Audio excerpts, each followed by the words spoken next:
I still remember the morning everything changed. Not the morning I discovered the truth. That came later. But the morning 3 years into our marriage when Elena first mentioned her great-aunt Thessaly was dying. We were having breakfast, sharing the Sunday paper like we always did, when her phone buzzed. She glanced at it, and her face crumpled. "Oh no," she whispered, setting down her coffee with trembling hands. "It's Aunt Thessaly. She's been taken to hospice." I reached across our kitchen table and took her hand. "I'm so sorry, sweetheart. Were you close?" Elena nodded, tears forming in her dark eyes. "She practically raised my mother after my grandmother died young. She's 93, so we knew this was coming, but still." She squeezed my hand. "The family's gathering in Boston. I need to book a flight." That was the beginning, though I wouldn't understand that for years.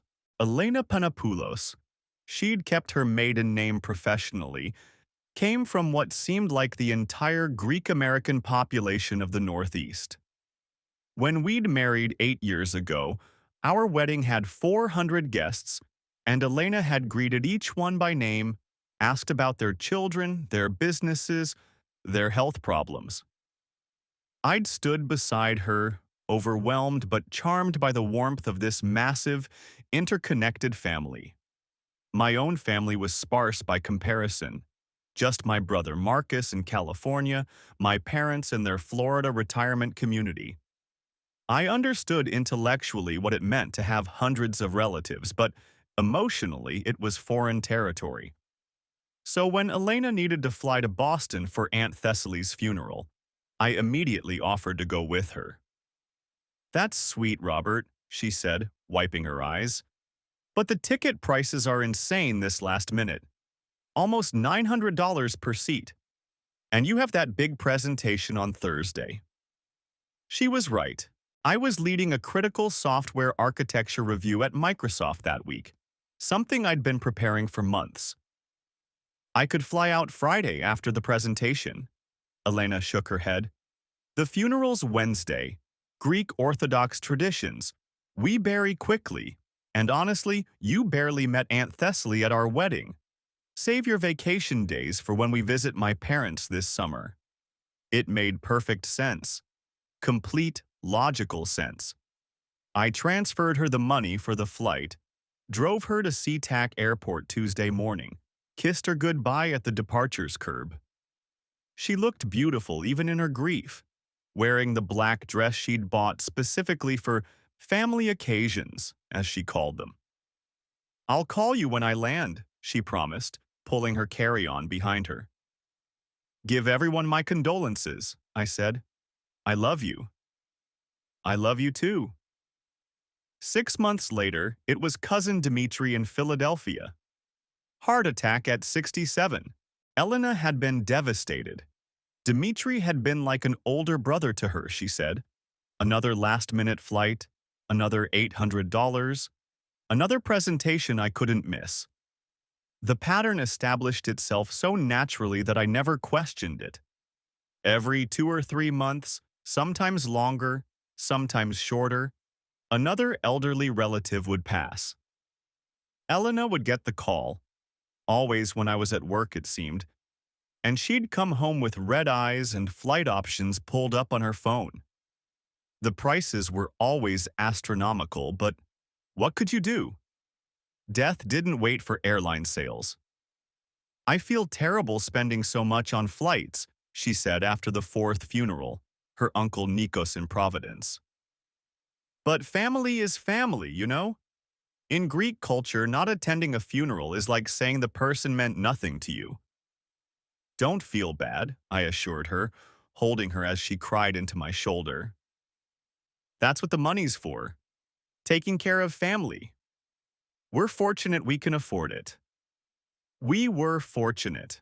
My position as a senior software architect at Microsoft came with substantial stock options. Plus, I'd inherited a trust fund from my grandparents that generated comfortable passive income. Money had never been a source of stress in our marriage. If anything, I was grateful I could support Elena through these difficult times.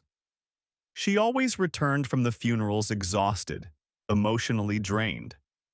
She'd show me funeral programs printed in Greek with English translations, filled with photographs of elderly people who looked vaguely familiar from our wedding.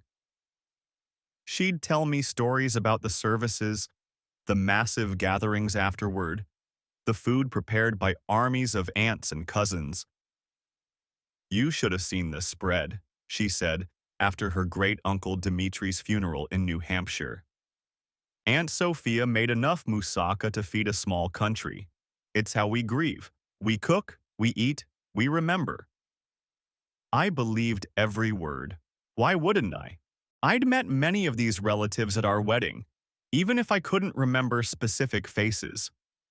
Elena maintained active relationships with her family. Her Facebook was full of birthday wishes to cousins, congratulations on new babies, condolences on losses. She video chatted with relatives in Athens every month, always in rapid Greek that I couldn't follow. 2 years into the funeral cycle, I started noticing small things that seemed odd but not suspicious. Elena always handled the flight bookings herself, citing a Greek travel agent who specialized in bereavement fares. The funeral programs she brought back never had the name of the funeral home, just the church. When I mentioned maybe sending flowers to the next funeral, she said the family preferred donations to Greek Orthodox charities, which she'd handle. "You're so thoughtful," she'd said, kissing me. "But Greek funerals are different. Flowers aren't really our tradition. We do koliva, boiled wheat. Very symbolic.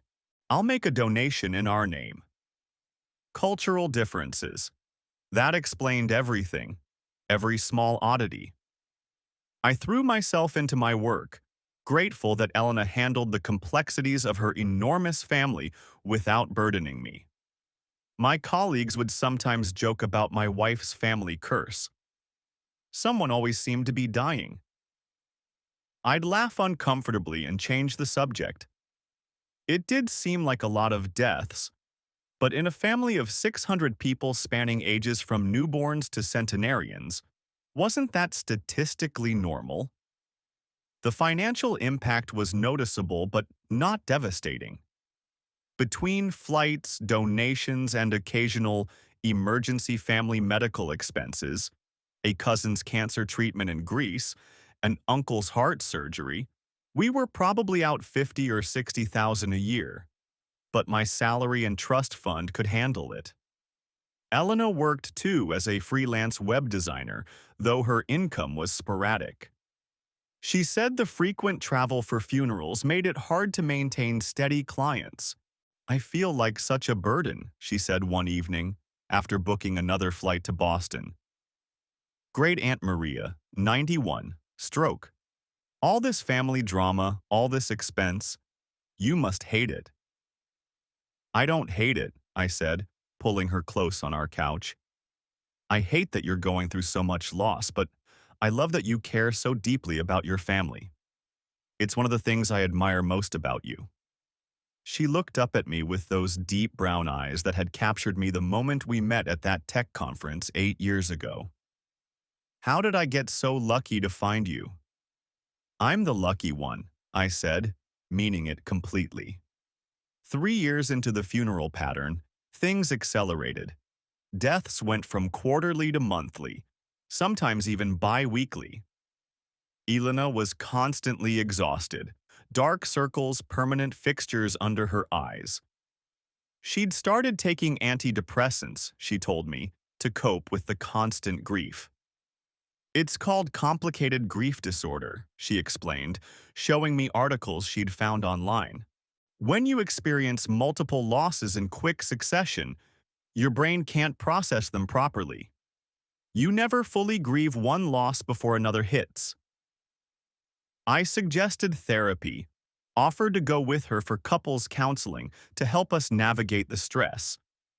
She said she was already seeing someone, a Greek therapist who understood the cultural dynamics. I never saw bills for therapy, but Elena said she paid cash. Mental health stigma in Greek families meant discretion was essential. The October everything changed started like any other funeral preparation. Elena's great-uncle Dmitri, a different Dmitri, she assured me, such a common Greek name, had died suddenly in New Hampshire. She was at her laptop, cursing at airline websites, tears streaming down her face. "These prices are criminal," she sobbed. "Almost $1,000 for a same-day flight. How do airlines sleep at night, profiting from people's grief?" "Here, let me help," I said, taking the laptop from her. "You're too upset to deal with this. Go lie down, I'll handle the booking." "No, it's fine, I've got—" she started, but I was already typing. "Please, Elena, let me do this for you." She hesitated, then kissed my cheek. "You're wonderful. I'm just going to wash my face." As she left the room, I pulled up Delta's website. Boston, tomorrow, returning in 4 days. I searched for flights, expecting to see the astronomical prices Elena had mentioned. But the screen showed multiple options, all between $300 and $450. I checked American United Southwest, all similar prices. Maybe Elena had been looking at first class, but even those topped out at $700. I refreshed Elena's browser tab, wanting to see what site had quoted her such high prices. But the tab wasn't an airline website at all. It was a website template designer, and she'd been customizing what looked like a fake booking confirmation page. My chest tightened. There had to be an explanation. A pop-up ad, maybe. Or she was helping a client with something.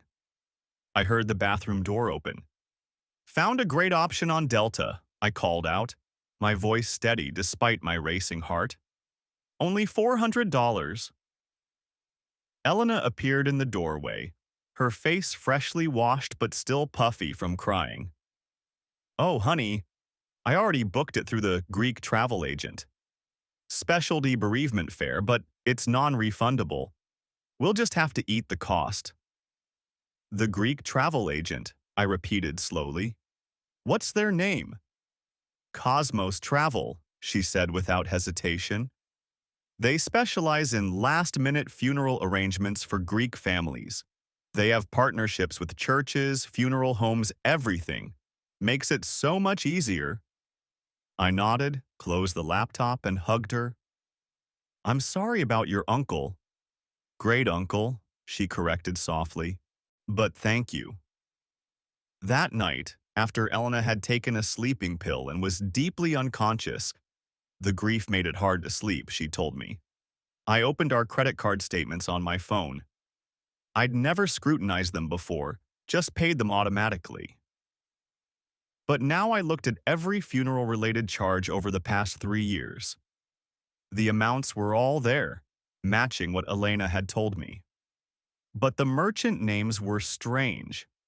Comfort Travel Services, Emergency Booking Solutions, Last Minute Flights, LLC, Cosmos Travel International. A Google search returned nothing for any of them. These companies didn't exist. My hands shaking slightly, I dug deeper. The charges were all processed through a payment service called PayFlow Pro, which I recognized from my work. It allowed merchants to customize their display names. It was the same service scammers used to make fraudulent charges look legitimate. I wanted to wake Elena, demand an explanation, but something, maybe my software debugging instincts, maybe self-preservation, told me to wait. I needed more information first. The next morning, I drove Elena to the airport as usual. Kissed her goodbye as usual. Watched her walk into the terminal pulling her black carry-on as usual. Then I sat in the parking garage and did something I'd never imagined I'd do to my wife. I tracked her. A week earlier, I'd bought a set of small GPS tags marketed for luggage tracking. They were tiny, the size of a quarter, with month-long battery life. While Elena was in the shower that morning, I'd slipped one into the lining of her carry-on through a small tear in the fabric. Another in her purse, tucked under the lining. A third in the heel of her funeral shoes. I'd practiced removing and replacing the heel cap. I opened the tracking app on my phone and watched the dots representing Elena's belongings. They moved through the airport toward security, then stopped, then moved again, but not toward any gates. They were heading back to the parking garage. My heart hammered as I watched the dots move to the long-term parking section. They stayed stationary for 10 minutes, then began moving again.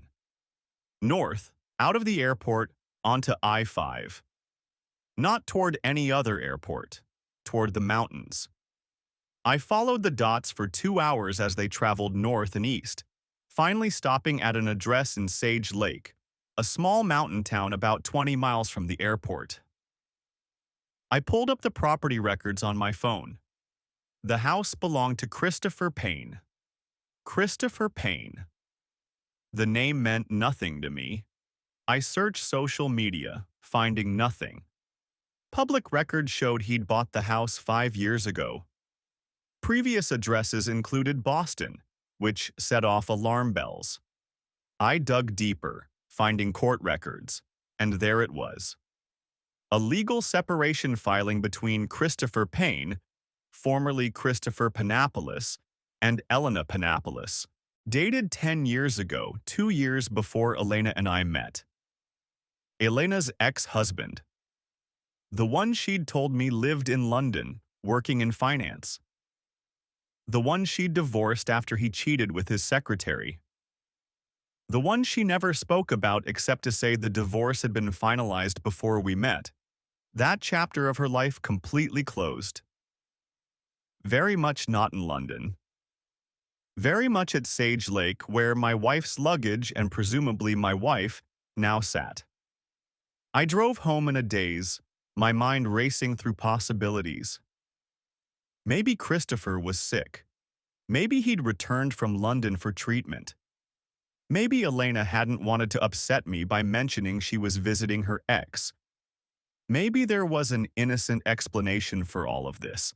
But the fake travel companies, the website template, the fact that she'd hidden this visit, my debugging instincts, honed by 20 years of solving complex technical problems, told me this was not a bug, but a feature.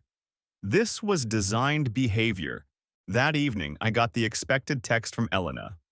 Landed safely. Service is in the morning. The family is gathered at Aunt Sophia's. It's so hard. Love you. I texted back, love you too. Take care of yourself. Then I hired a private investigator. Finding the right PI took some research. I needed someone discreet, professional, and expensive enough to be good at their job. I found Margaret Moore, a former FBI agent who specialized in matrimonial investigations. Her retainer was $10,000. I paid it from an old account Elena didn't know about, one I'd kept from before our marriage out of sheer laziness rather than suspicion. I need to know everything, I told Margaret in her downtown office, showing her the GPS tracking data, the fake companies, the court records. But I need to be sure before I confront her, and I need evidence that will hold up in court. Margaret studied the information with professional detachment. How long has this been going on? The funerals, I mean. 3 years, maybe a little more. She whistled low. That's a long con. This is an amateur hour. She looked up at me. Are you prepared for what I might find? I don't know, I admitted. But I need to know the truth. Margaret assembled a team quickly. One investigator to watch the Sage Lake house, another to dig into Elena's family tree, a forensic accountant to trace the money, a digital specialist to investigate the fake companies. Within 48 hours, while Elena was still supposedly mourning great-uncle Dmitri, the initial report came in. The Sage Lake house showed constant activity. Elena's rental car, she'd left the airport in a rental, not a taxi or Uber, was parked in the driveway. Christopher Payne was definitely in residence. The investigator had photographed them together on the deck, sharing morning coffee, clearly comfortable and intimate. More than comfortable, the investigator had telephoto images of them kissing. The family tree investigation was even more damaging. Elena's extended family was real, but much smaller than claimed. Maybe 200 members total, mostly elderly, but very much alive. The investigator had contacted several relatives discreetly, claiming to be updating records for a genealogy project. None of them knew about any recent deaths. In fact, they barely heard from Elena except for occasional Facebook posts. The digital investigation revealed the sophisticated architecture of Elena's deception. She'd created dozens of fake social media profiles for fictional relatives, complete with years of backdated posts, photos modified with AI to share family resemblances, interconnected relationships and interactions. It was a massive social engineering project that must have taken hundreds of hours to construct. The fake travel companies were shell corporations Elena had created, all registered in Delaware for privacy. She processed charges through them using Payflow Pro, essentially paying herself with our credit card. The money then went through several cryptocurrency exchanges before ending up in accounts controlled by Christopher Payne. "This is RICO territory," Margaret told me in our second meeting. "Racketeering, wire fraud, money laundering. This isn't just divorce material. This is federal crime." The financial investigation revealed the scope.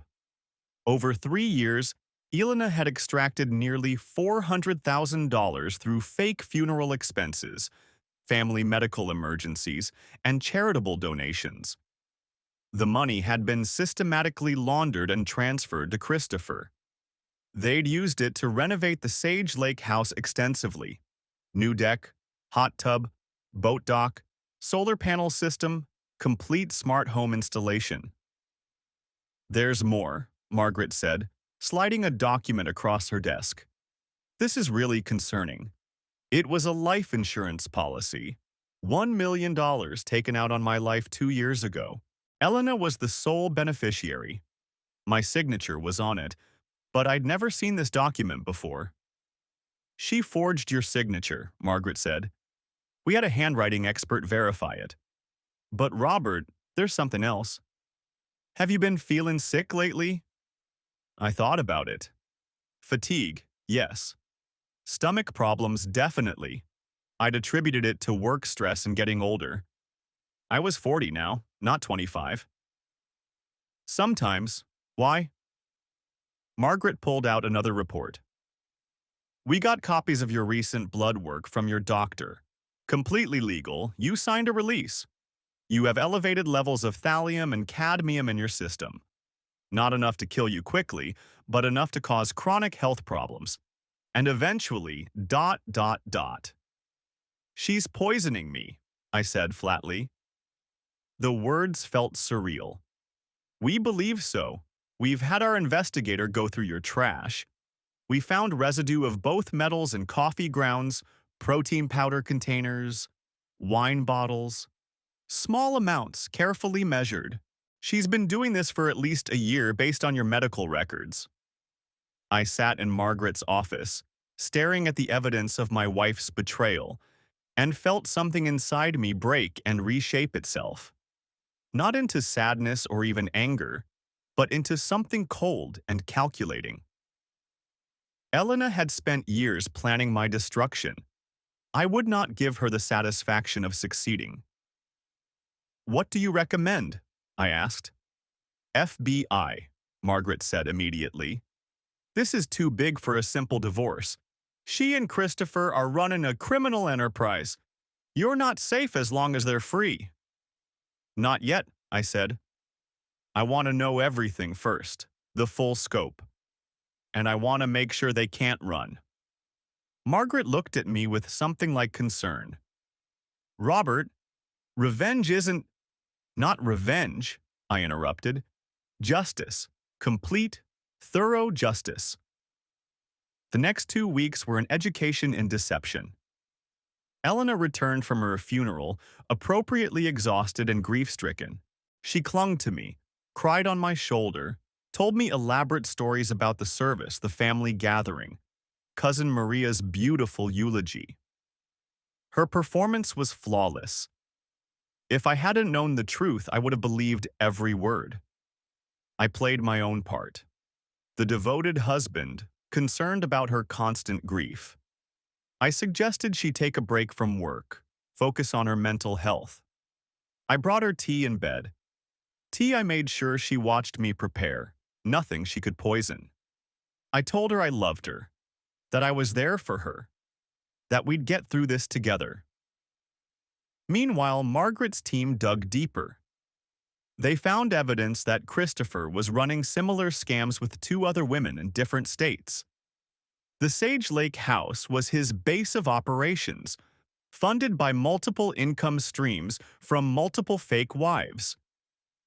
Elena wasn't special. She was just one revenue source among several. The investigation also revealed their original plan, pieced together from old emails and documents. Elena and Christopher had never actually divorced, just legally separated for tax purposes. They'd planned this from the beginning. Elena would marry someone wealthy, extract resources over time, then fake her own death and reunite with Christopher. They'd even researched methods, settling on a boating accident during one of our planned vacation to the San Juan Islands. But the plan had evolved. The poisoning suggested they'd grown impatient. Or perhaps Elena wanted a cleaner exit. Widowhood rather than a faked death. The $1 million life insurance policy would set them up nicely, especially combined with my trust fund and remaining assets she'd inherit as my widow. 3 weeks after the fake Dimitri funeral, Elena announced another death. Her grandmother, this time, the matriarch of the family, 94 years old, a massive funeral expected in Boston. She showed me the supposed text from her cousin, written in Greek with a translation app screenshot. She cried for hours, genuine-seeming tears that I now knew she could produce on command. "This is the big one," she said, wiping her eyes. "The whole family will be there. Probably 500 people. Yaya was the heart of our family." "I should come," I said, knowing she'd refuse. "For something this important, no, honey, it's going to be chaos. And entirely in Greek. You'd be miserable. Plus, you have the product launch next week." She was right about the product launch. It was perfect timing as always. Elena had access to my work calendar, knew exactly when I couldn't travel. Every funeral had coincided with critical work commitments, another piece of her careful planning. This time, I was ready. I'd hidden cameras throughout our house, tiny motion-activated devices that uploaded to cloud storage. I'd documented everything meticulously.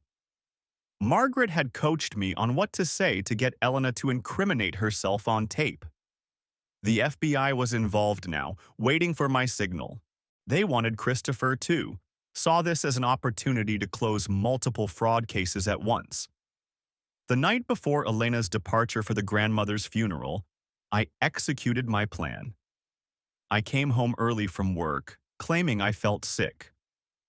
"It's getting worse," I told Elena, letting myself look as weak as I actually felt from the poisoning. "The fatigue, the stomach problems. I think something's really wrong." Elena's concerns seemed genuine, but I caught the flicker of something else in her eyes. Anticipation, Calculation? You should see a specialist, she said. When I get back from the funeral, we'll find the best doctor. Elena, I said, sitting heavily on our couch, I need to tell you something. She sat beside me, took my hand. Hers was cool, steady. No pulse racing, no nervousness. What is it? I know about Christopher.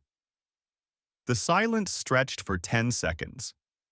Elena didn't pull her hand away, didn't gasp or protest. She just looked at me with those dark eyes I'd once thought showed love. What about Christopher? She asked evenly. I know he's not in London. I know he's at Sage Lake. I know you've been going there instead of the funerals. Elena studied my face and I could see her calculating responses, probabilities, escape routes. Then, surprisingly, she smiled. Not warmly, but with something like relief. How long have you known? She asked. 3 weeks, maybe a month. She laughed, actually laughed. And you've been pretending all this time, playing the devoted husband while knowing I was with another man. She stood, walked to the window. You're smarter than I gave you credit for, Robert, though not smart enough to figure it out for 3 years. Why? I asked. Just tell me why. Was any of it real? Elena turned, and for the first time I saw her without any mask at all. The warmth was gone, the softness, the vulnerability I'd fallen in love with. In its place was someone cold, calculating, utterly without remorse. Real, she said. What's real? You wanted a beautiful wife from an exotic background. I gave you that. You wanted someone to save, to take care of. I gave you that too. You got exactly what you paid for. You poisoned me, I said, letting my voice break slightly. You've been slowly killing me. Only a little, Elena said, as if discussing seasoning in a recipe. Just enough to make you sick, make you tired. You were supposed to get fed up with my family demands, divorce me with a nice settlement out of guilt. Clean break, everyone moves on. But you were so patient, so understanding. It was actually annoying. And Christopher? Is he your real husband? The only one that matters, she said. We've been together since college. You were just a business arrangement, a very lucrative one. She pulled out her phone. I should call him, tell him it's over. She dialed and I held my breath. This was the part Margaret and I hadn't been sure about. Whether Elena would call Christopher, whether she'd incriminate them both on the FBI's recording devices. But the voice that answered wasn't Christopher's. It was a woman's voice, angry and harsh. Is this Elena? The one who's been funding Chris's life while thinking you're special? Surprise. You're not the only one. I'm standing in your husband's house right now with 3 other women he's been conning. He's been playing you just like you've been playing that poor idiot you married. Elena's face went white. She hung up, dialed again. Voicemail. She tried another number, also voicemail. Her hand started shaking, the first genuine emotion I'd seen from her in years. He played you, I said quietly. Christopher's been running the same con with multiple women. You're just one of several revenue streams. The FBI has him in custody right now. They're raiding the Sage Lake house as we speak. No, Elena said, her voice cracking. That's not possible. We had a plan. 10 years. We've been planning this. I know about the life insurance too, I continued. The forgery, the poisoning. It's all documented. Your real grandmother, yes, she's actually alive. She knows too. I contacted your real family. They know everything. The doorbell rang. Through the window, we could see FBI agents on our porch. Mrs. Vaughn, Agent Foster called through the door. This is the FBI. We have a warrant for your arrest. Elena looked at me with pure hatred. You destroyed everything. No, Elena. You destroyed everything the day you decided I was just a mark. I just made sure you couldn't enjoy the proceeds.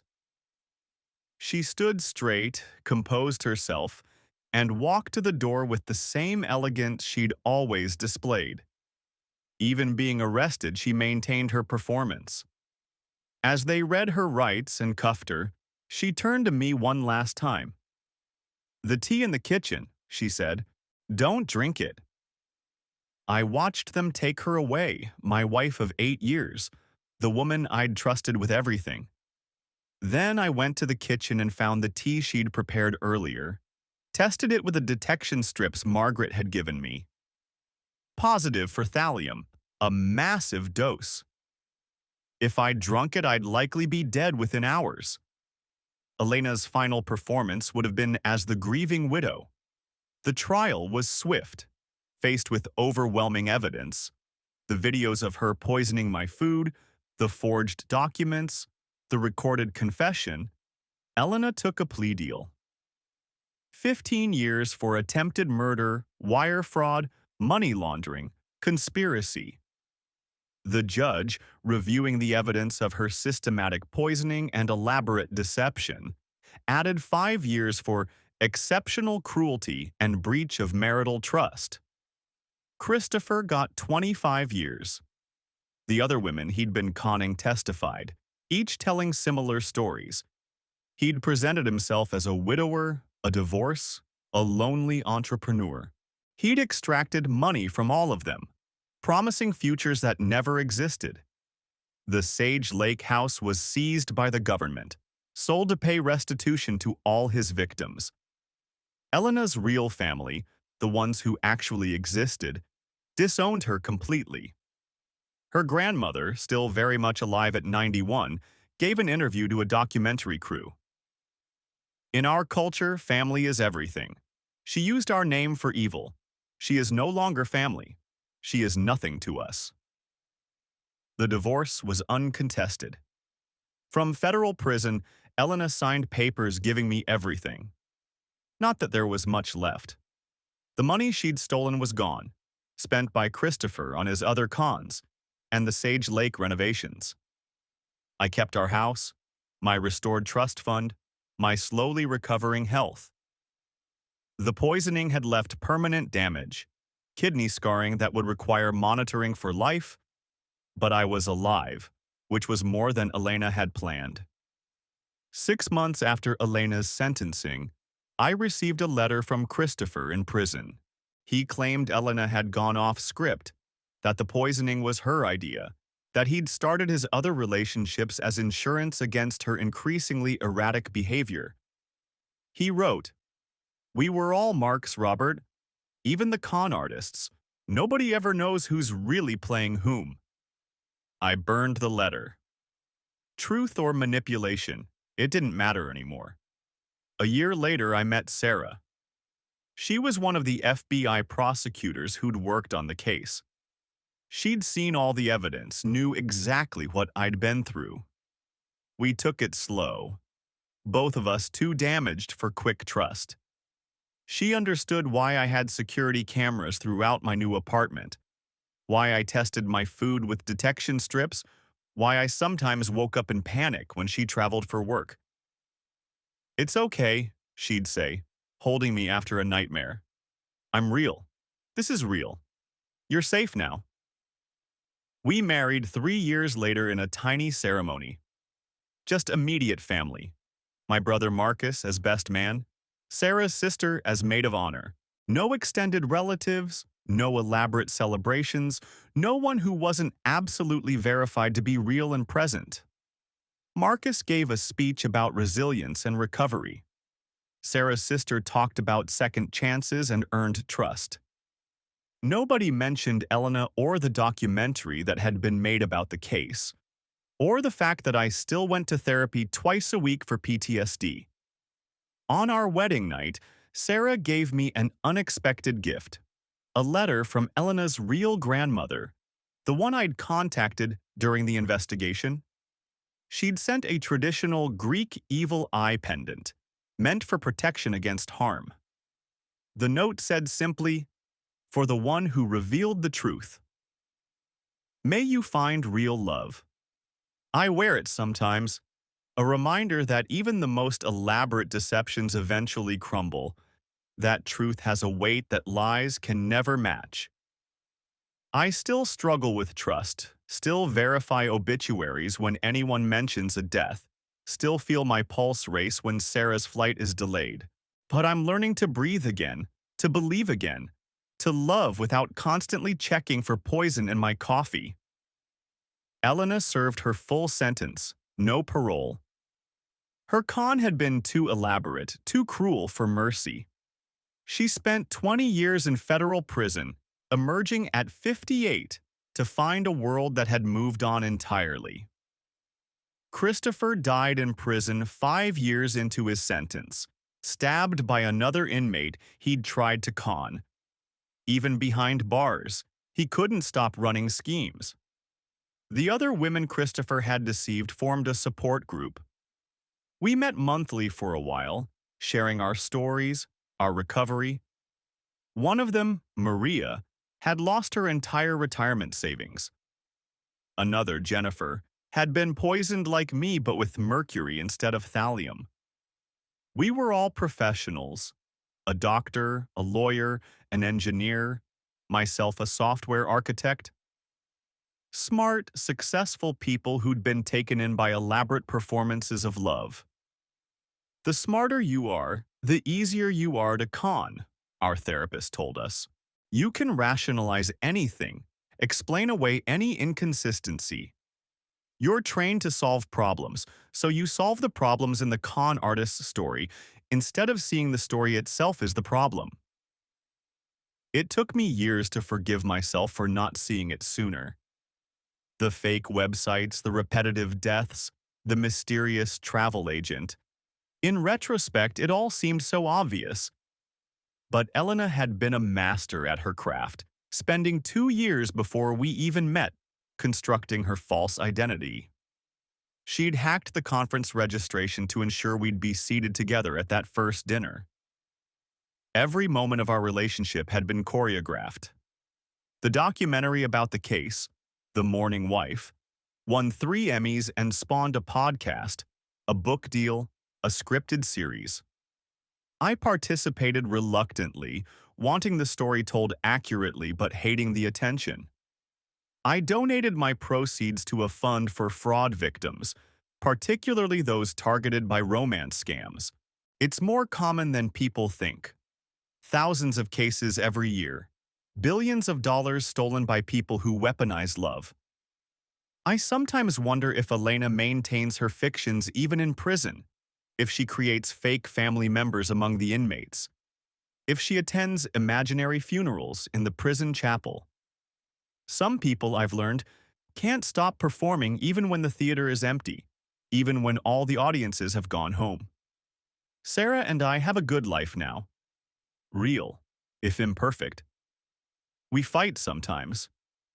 Real fights about real things, not performances designed to manipulate. We love each other. Real love based on who we actually are, not characters we're playing.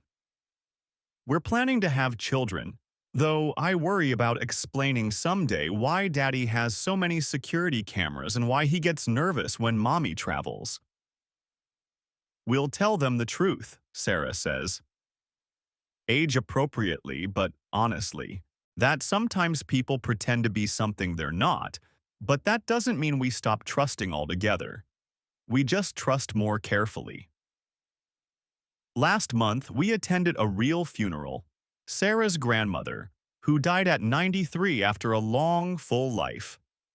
The service was small, family only, maybe 30 people.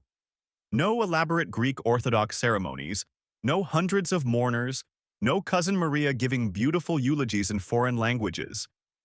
Just quiet grief, shared memories, real tears for a real loss. I found myself thinking about Elena's fictional funerals, all those invented deaths she'd grieved so convincingly. 3 years of performances, tears on command, stories about services that never happened for people who never existed. All that elaborate architecture of deception, and for what? Money that Christopher stole, a future that was itself a con, a love that had never been real. The real funeral, with its genuine sorrow and simple ceremony, was more moving than any of Elena's productions. Because it was true. Because the person in the casket had actually lived, actually been loved, actually died. The tears were real, the loss was real, the gathering was real. That's what Elena never understood, the power of truth. She thought she could build a life on lies, that performance could substitute for reality indefinitely. But lies are exhausting to maintain. They require constant energy, constant vigilance, constant performance. Truth just is. It exists without effort, without maintenance, without fear of discovery. I still get occasional letters from Elena in prison. I don't read them anymore. Sarah throws them away unopened. But I know they exist, these attempts to manipulate from behind bars. The prison psychiatrist who contacted me as part of Elena's treatment says she still maintains she was the victim, that I destroyed her true love with Christopher, that if I'd just been satisfied with our arrangement, everyone would have been happy. She's a narcissist with antisocial personality disorder, the psychiatrist explained. She genuinely doesn't understand that other people have feelings as real as hers. To her, you were just a non-player character in her game, and she's angry that the NPC figured out it was a game. The poisoning effects are permanent but manageable. I take medication for the kidney damage, get blood work every 3 months, avoid certain foods that stress my system. It's a small price for survival. The emotional damage is harder to quantify. I can go weeks feeling normal, then someone mentions a funeral and my chest tightens. Sarah knows the signs now, knows when to take my hand and remind me I'm safe.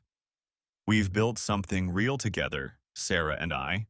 Not perfect, not elaborate, not a performance, just real. We have movie nights where we actually watch the movies. We have dinners where the food isn't poisoned.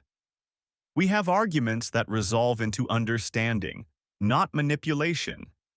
We have a love that exists in ordinary moments, not grand gestures designed for audience consumption. Sometimes I dream about the funerals, not nightmares exactly, but strange dreams where I'm attending services for Elena's fictional relatives. They're all there, the AI-generated faces she created, the invented cousins and great-aunts and uncles. They look at me with their digital eyes and ask why I didn't save them, why I didn't attend their funerals, why I didn't mourn them properly. I wake from these dreams, disoriented, unsure for a moment what's real. Then Sarah's there, solid and warm and true, and the fictional dead fade back into the nothing they always were. The house where Elena and I lived has been sold. The new owners don't know its history. The real estate agent didn't mention the poisoned coffee maker or the hidden cameras or the FBI raid. It's just a nice 4-bedroom in a good school district, perfect for their growing family. I drove by once and saw children playing in the yard where Elena used to practice her grief performances in the garden, preparing for her next funeral. Christopher's Sage Lake house has also been sold, the proceeds distributed among his victims. The new owners turned it into a vacation rental, advertising it as a luxury mountain retreat, with no mention of its past. Reviews say it's lovely, peaceful, perfect for romantic getaways. The irony isn't lost on me. Elena's fictional family still exists in digital form. The FBI preserved it all as evidence. Hundreds of fake profiles, thousands of manufactured interactions, years of false history. It's being studied now by researchers specializing in social engineering and online deception. One professor called it the most elaborate single-person social media fraud ever documented. Elena would probably be proud. The real Panopoulos family has recovered from the scandal. Elena's cousins, the actual ones, reached out to me after the trial, expressing their horror and sympathy. They invited me to a real family gathering, wanting to show me what their culture truly was, not the perverted version Elena had presented. I couldn't go. Too much trauma, too many associations, but I appreciated the gesture. They were good people whose name had been hijacked for a con. The private investigator, Margaret Moore, still sends me Christmas cards.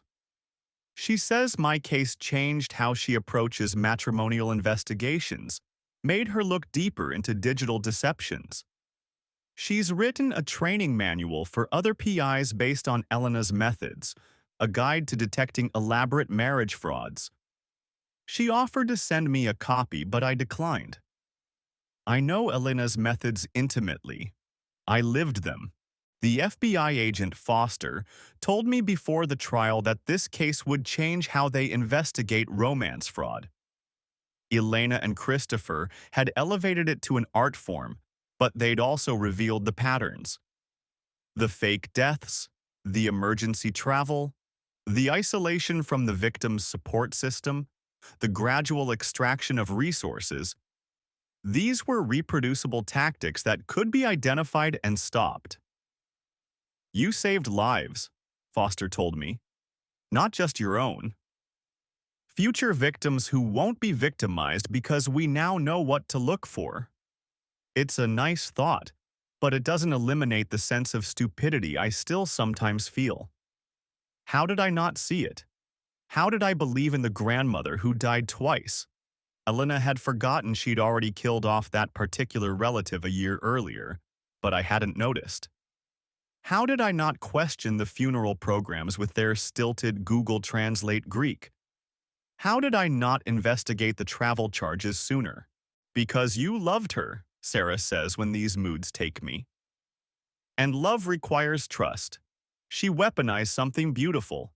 That's on her, not on you. Sarah's right, intellectually. Emotionally, it's harder to accept. I loved an elaborate fiction for 8 years. I mourned people who never existed. I transferred hundreds of thousands of dollars to a woman who was slowly poisoning me while sleeping beside me every night. The violation of it is almost incomprehensible, but I survived. That's what I remind myself in the dark moments. Elena had planned my death in meticulous detail, had been executing that plan for years, and I survived. I uncovered the truth, exposed the deception, and brought justice not just for myself but for Christopher's other victims. I won, if such a thing can be called winning. The funerals have finally ended. The real ones and the fake ones. The mourning is over. For fictional relatives, for a marriage that was never real, for the man I was before I learned that love could be performed so perfectly while harboring such cruelty. But the scars remain, reminders written in kidney damage and trust issues that sometimes the greatest threats come dressed in love and bearing funeral programs. I keep one of Elena's fake funeral programs in my desk drawer. Great Aunt Thessaly, the first one, the beginning of the con. Sometimes I look at it and marvel at the craftsmanship, the aged paper, the perfect Greek Orthodox imagery, the believable biography of a woman who never existed. It's a masterpiece of deception, and I keep it as a reminder that masterpieces can be forged.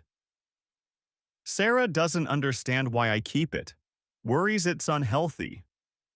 But I need the tangible reminder that elaborate lies existed in my life, that I'm not paranoid or damaged, but reasonably cautious based on lived experience.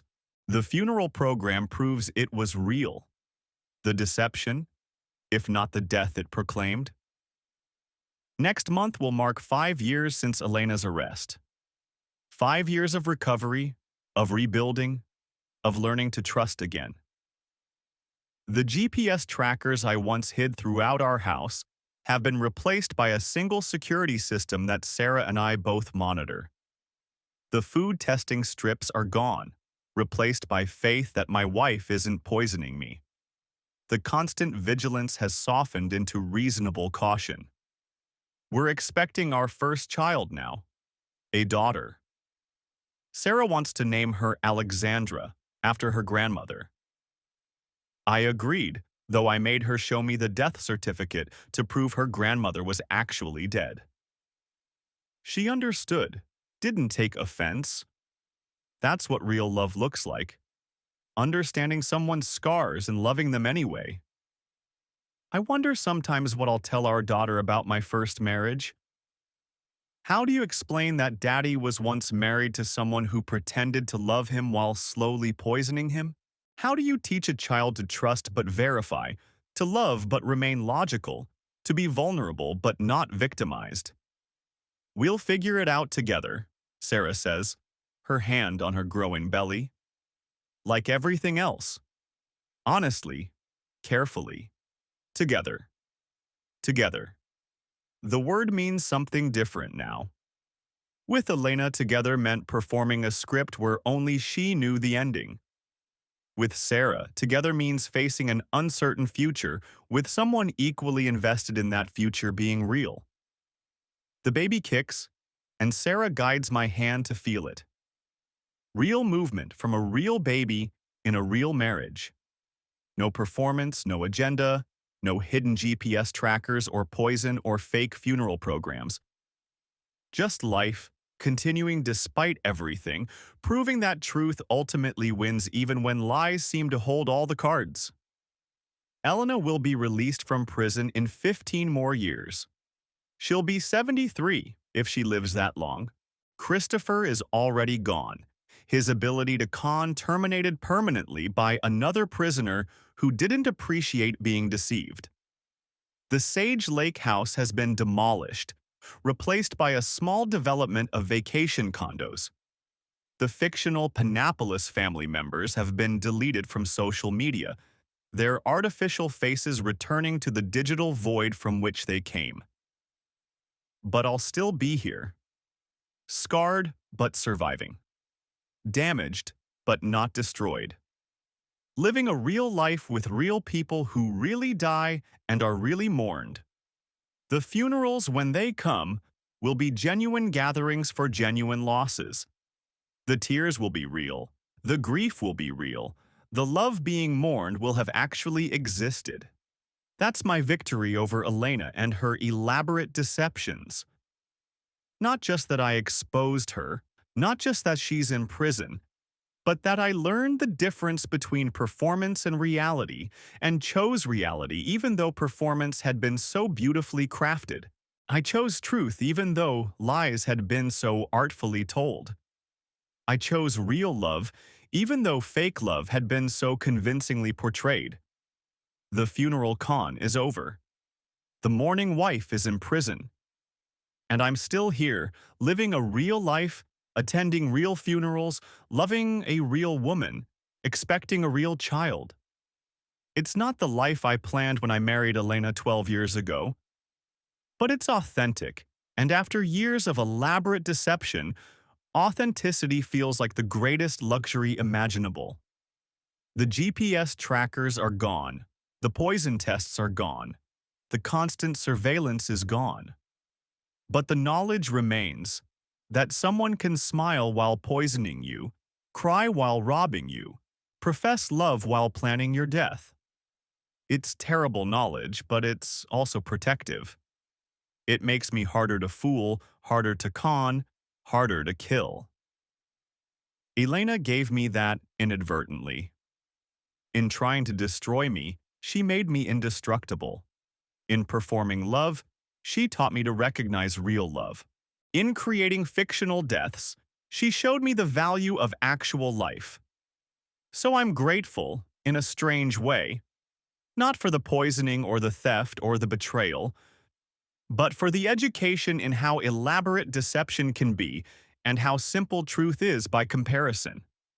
For the lesson that love shouldn't require constant performance, that death shouldn't come with such convenient timing, that funeral programs shouldn't look quite so professionally designed. The morning light streams through our bedroom window. Sarah stirs beside me, real and warm and pregnant with our real child. No GPS tracker tracks her movements. No cameras record our interactions. No detection strips test our food. We've built something Elena could never understand. A relationship based on truth, sustained by truth, strengthened by truth. It's been 16,847 words to tell this story.